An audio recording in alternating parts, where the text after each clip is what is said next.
Bismillahirrahmanirrahim. Assalamualaikum warahmatullahi wabarakatuh. Kembali lagi dengan channel saya Yusulehah Yusuf. Alhamdulillah ya teman-teman, mudah-mudahan kita semua tetap dalam lindungan Allah Subhanahu wa taala, tetap diberi keistiqomahan dalam menjalankan semua kebaikan. Dan mudah-mudahan juga kita semua yang sedang dalam kesusahan diringankan beban, dan mudah-mudahan juga yang sedang sakit segera disembuhkan sakitnya. Termasuk hutang-hutang ya teman-teman ya. Tentunya semua orang tidak luput dari hutang. Mudah-mudahan kita semua yang punya hutang segera dilunasi hutangnya. Baiklah teman-teman, di kesempatan kali ini saya akan berbagi kisah tentang seorang gadis penjual susu. Seorang gadis ini hidup di masa zamannya Khalifah Umar bin Khattab ya teman-teman ya. Seorang gadis ini menjual susu dari rumah ke rumah, karena awal ceritanya gadis ini juga menjual susu di pasar ya teman-teman, bersama dengan seorang ibunya yang sudah tua ini. Tapi karena dia dimusuhi oleh orang-orang pasar, sehingga dia dikeluarkan dari pasar untuk tidak boleh menjual susu di pasar tersebut. Karena apa sebabnya? Ibu ini tidak mau mencampurkan susunya dengan air seperti layaknya penjual-penjual yang lain, sehingga penjual-penjual yang lain ini mereka mencampur susunya dengan air dan menjualnya dengan harga yang lebih murah. Dan ibu ini dengan anaknya dia tetap jujur, tetap tidak mau melakukannya, sehingga dia meskipun pembelinya sedikit tetap menjual. Dan berbagai cara orang-orang ini membujuk ibu dan anak ini untuk melakukan hal yang sama, sehingga mereka sama rata biar tidak ketahuan. Karena Khalifah Umar ini sudah mendengar bahwa banyak yang mengeluhkan susunya ini encer, sehingga tersebarlah berita ini, dan Umar bersama dengan pejabat-pejabat lainnya ini ingin melakukan penelusuran siapa saja yang telah melakukan pencampuran susu terhadap air. Dan di masa ini, karena seorang ibu yang sudah tua ini bersama anaknya tetap tidak mau mencampur air dan dia dikeluarkan dari pasar, sehingga dia mampu menjual susu ini dari rumah ke rumah. Itu pun masih diganggu oleh orang-orang pasar tersebut, sehingga orang pasar tersebut menyuruh orang lain mendahului anak gadis tersebut dalam menjual susunya dengan harga yang lebih murah, sehingga dia mau tidak mau anak ini akhirnya susunya susah lakunya, bahkan hampir kadang hari-harinya tidak ada pembeli, sehingga nenek ini mungkin putus asa ya, manusiawi ya teman-teman ya. Akhirnya dia memberikan saran kepada anak gadisnya tersebut. Pada malam-malam hari ibunya ini berkata kepada anaknya, "Wahai anakku, mengapa kita tidak melakukan hal yang sama seperti orang-orang yang disarankan kepada kita, yaitu mencampurkan air kepada susu, sehingga kita bisa memberi harga yang lebih murah dan kita bisa tetap menjual susu." Karena bagaimana ya teman-teman ya, hari-harinya itu semakin tidak ada yang dimakan, sehingga dia harus makan susunya sendiri, itu susu perahan dari peliharanya sendiri. Tapi anak tersebut berkata, "Wahai ibu, bukankah Khalifah Umar bin Khattab telah melarang kita untuk melakukannya?" Kemudian ibunya ini menjawab lagi, "Wahai anakku, di tengah malam seperti ini, mana mungkin Khalifah Umar akan mendengar, apalagi mungkin beliau sudah tidur." Kemudian anak ini menangis terseduh-seduh, "Wahai ibu, jika Khalifah Umar tidak mendengar, bagaimana dengan Tuhannya Umar bin Khattab?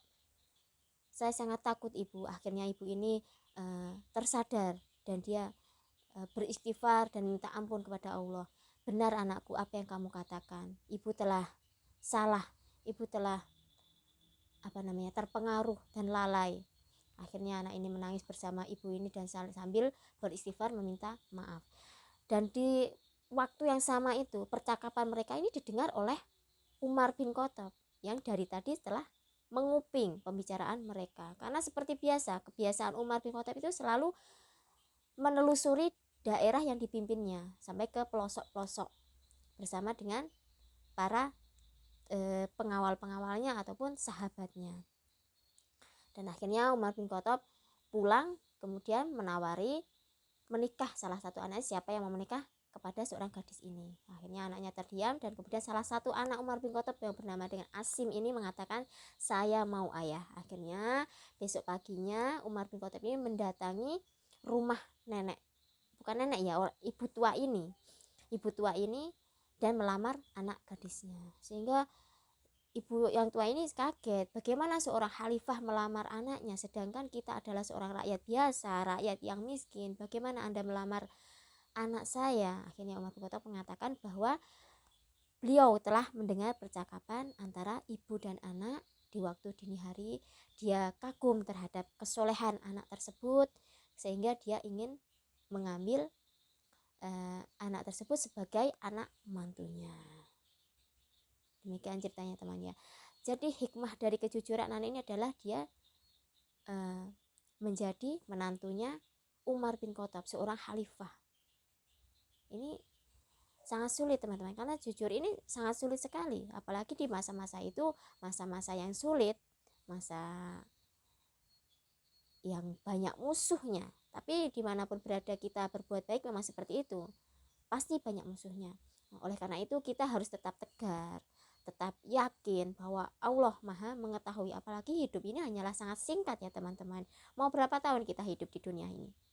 Maksimal 80 tahun. Itu pun Masya Allah ya, Alhamdulillah ya teman-teman. Usia ayah saya sampai sekarang masih hidup ya teman-temannya. Di tahun 2023 ini usia ayah saya menginjak usia 91 tahun. Dan Masya Allah beliau masih sehat sekali ya teman-temannya. Terkadang-kadang juga sakit ya, tapi ya perawakannya Alhamdulillah masih sehat, masih bisa ngerumput cari makanan untuk sapi ya teman-temannya. Jadi mau berapa tahun kita hidup? Oleh karena itu mudah-mudahan kita semua diberi keistiqomahan dalam melaksanakan, dalam menjalankan kejujuran ini ya teman-temannya. Karena jujur ini adalah salah satu sifat manusia yang agar kita terhindar dari sifat munafik. Karena ciri-ciri munafik itu ada 3 ya teman-teman. Rasulullah SAW telah bersabda, ciri-ciri orang munafik ada 3, salah satu diantaranya adalah jika ia berkata maka ia berdusta, dan dusta ini lawan dari jujur. Sehingga mudah-mudahan kita semua termasuk orang-orang yang jujur. Dan ini terbukti ya teman-temannya. Asim ini menikah dengan wanita penjual susu ini, yang akhirnya punya anak bernama Abdul Aziz, kemudian punya anak lagi bernama Umar bin Abdul Aziz. Siapa yang tidak kenal beliau? Seorang pemimpin yang sangat jujur, dan di masa Umar bin Abdul Aziz ini hampir semua rakyat tidak lagi menerima zakat, saking makmurnya. Oleh karena itu kesolehan ini berpengaruh sekali kepada anak cucu kita. Tidak ada salahnya ya teman-temannya, meskipun masa lalu kita sangat buruk, kita tidak perlu malu untuk memulai. Seperti Ustadz Khalid Basalamah ya teman-temannya mengatakan, ya inilah aku sekarang. Kita tidak perlu malu tentang masa lalu kita, tapi kita harus mengatakan, ya inilah aku sekarang. Untuk memperbaiki anak cucu keturunan kita harus mulai dari kita sendiri. Sehingga kita memperbaiki diri kita sendiri, kemudian memperbaiki anak, dan mudah-mudahan cucu kita menjadi lebih baik dan lebih baik lagi. Demikianlah teman-teman yang bisa sampaikan untuk kali ini, mudah-mudahan bermanfaat bagi kita semua ya teman-teman ya. Jika ada salah kata, saya minta maaf, karena kebenaran hanya milik Allah Subhanahu wa taala. Barakallahu fikum, jazakumullah khair. Wassalamualaikum warahmatullahi wabarakatuh.